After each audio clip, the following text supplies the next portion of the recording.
Kamu lagi mendengarkan podcast series berjudul Beli Followers. Bersama Putu Adi, nanti kita belajar konsep beli followers itu seperti apa. Mulai dari asal-usulnya, tempat dan cara belinya, plus minusnya apa aja, resikonya, tips dan trik, hingga konsep cara kerjanya. Semua akan dibahas tuntas di sini. Selamat mendengarkan. Secara pandangan umum, beli followers adalah cara yang salah.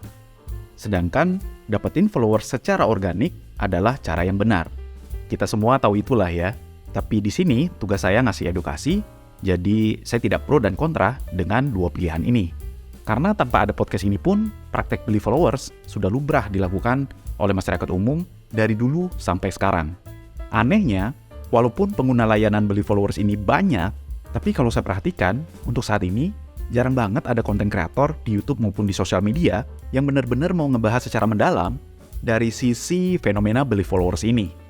Walaupun sekali lagi, beli followers itu cara yang salah. Tapi kenyataannya, banyak yang make. Pertanyaannya, kenapa banyak orang make layanan beli followers ini? Karena beli followers itu ada manfaatnya dan merupakan solusi untuk sebagian orang. Walaupun ada efek buruknya juga.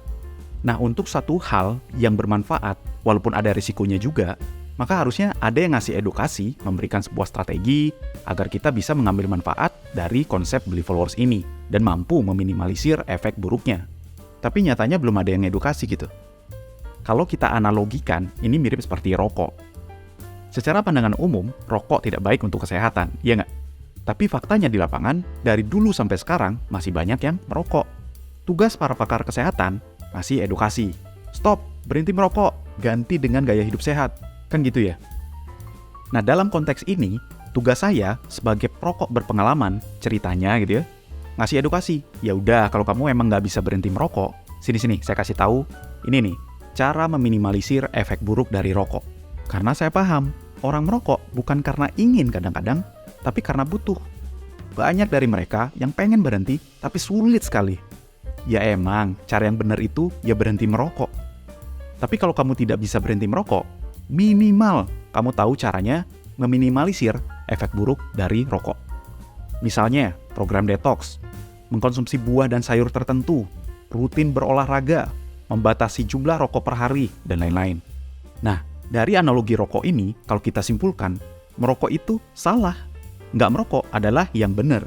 Tapi kalau kamu tidak bisa berhenti merokok dan harus merokok, maka kamu harus melakukan sebuah strategi agar mampu meminimalisir efek buruk dari rokok. Nah, itu tadi analogi merokok ya. Sekarang kita kembali ke konteks beli followers. Beli followers adalah cara yang salah. Dapetin followers secara organik adalah cara yang benar. Tapi kalau kamu tidak mampu menghasilkan followers secara organik, mungkin beli followers adalah solusinya. Tapi kamu harus melakukan sebuah strategi agar mampu meminimalisir efek buruk dari beli followers. Nah, gitu ya.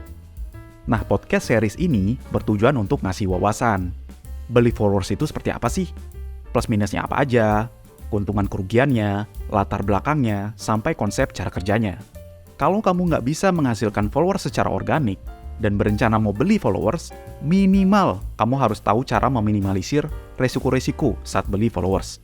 Misalnya, cara agar akun kamu tidak terblokir, agar followersnya permanen, nggak berkurang, agar nggak kena tipu, agar nggak kena shadow ban, dan lain-lain. Nah, sekarang kamu tanyakan ke diri kamu sendiri, kamu butuh nggak wawasan ini? Kalau tidak, silakan stop dan skip podcast ini, tapi kalau kamu butuh, silakan simak rangkaian podcast ini dari part 1 hingga part terakhir. Oke, bagi kamu yang masih mendengarkan, saya asumsikan kamu butuh wawasan ini. Baik, kita lanjut. Bagi kamu, pemilik bisnis yang lagi kesulitan naikin jumlah followers, dengerin ini baik-baik. Sekarang coba perhatikan akun sosmed kompetitor kamu, yang followersnya banyak banget itu. Padahal, kontennya nggak ada yang viral, interaksi di postingannya juga biasa-biasa aja. Tapi kok bisa ya followersnya sebanyak itu? Nah, jangan-jangan akun sosmed kompetitor kamu yang followersnya banyak itu, followersnya beli. Jangan-jangan akun sosmed bisnis teman kamu yang followersnya banyak banget itu, followersnya beli. Tapi ya kalau kamu tanya, ya mereka nggak bakal ngaku sih. Kenapa? Ya malu. Malu lah. Hal ini tuh masih tabu. Dan mereka juga nggak pengen kamu tahu itu.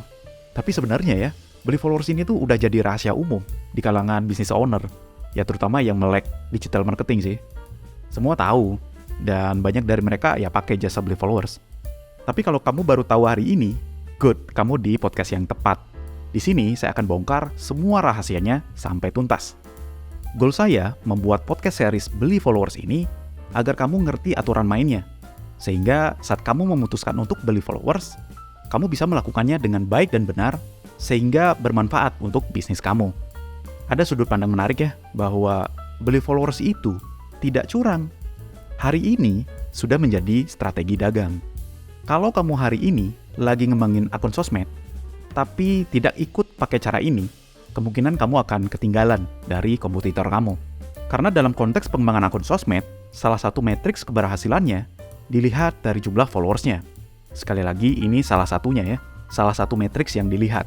Nah, di part kali ini, di part 1, saya akan khusus ngomongin hal-hal yang paling mendasar yang perlu kamu tahu sebagai bekal mindset untuk menyimak pembahasan-pembahasan berikutnya, agar kamu tidak perlu ngabisin energi untuk berpikir dan berkomentar skeptis tentang konten ini. Oh ya, saya perlu sampaikan juga bahwa konten beli followers adalah salah satu series ya. Ibarat kata kalau di YouTube itu ada istilah playlist. Series ini ngajarin cara benar beli followers. Di podcast ini, di series yang lain, saya juga bahas strategi dapetin followers secara organik. Jadi saya tidak pro dan kontra antara dua pilihan ini. Karena kenyataannya di lapangan, kapasitas orang beda-beda. Ada yang mampu menghasilkan followers secara organik, ada yang tidak. Jadi di konten ini, saya tidak menyalahkan dan membenarkan pilihan-pilihan tadi. Semua kembali ke kapasitas dan kebutuhan masing-masing. Kalau kamu rencana mau beli followers, tapi masih mikir-mikir, silahkan ikuti rangkaian podcast series ini sebagai referensi. Tapi kalau kamu mau dapetin followers secara organik, silahkan simak strateginya di series saya yang lain, yang khusus ngebahas tentang cara dapetin followers secara organik. Oke, lanjut ya. Beli followers tidak untuk semua orang, mungkin juga bukan untuk kamu, jadi simak ini baik-baik. Yang pertama, sekali lagi saya tekankan bahwa menghasilkan followers secara organik adalah cara yang paling benar gitu ya. Paling disaranin. Tapi kalau kamu tidak mampu menghasilkan followers secara organik, beli followers adalah salah satu solusinya. Yang kedua, beli followers hanya untuk di awal-awal saja, setelah akun baru dibuat. Setelah itu, sebaiknya kamu dapetin followers secara organik.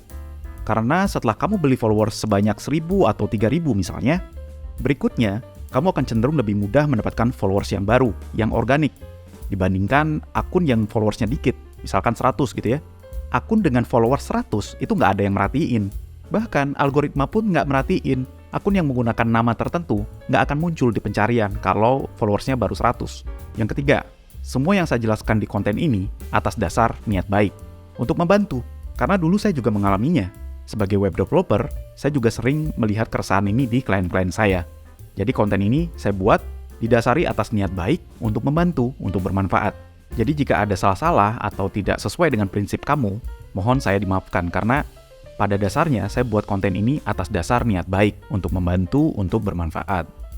Oke, yang keempat, beli followers yang saya jelaskan ini untuk membantu para pelaku UMKM yang sedang merintis produk atau usaha mereka untuk jualan ya, untuk berdagang. Jadi saya tidak ngajarin kamu beli followers hanya untuk gaya-gayaan.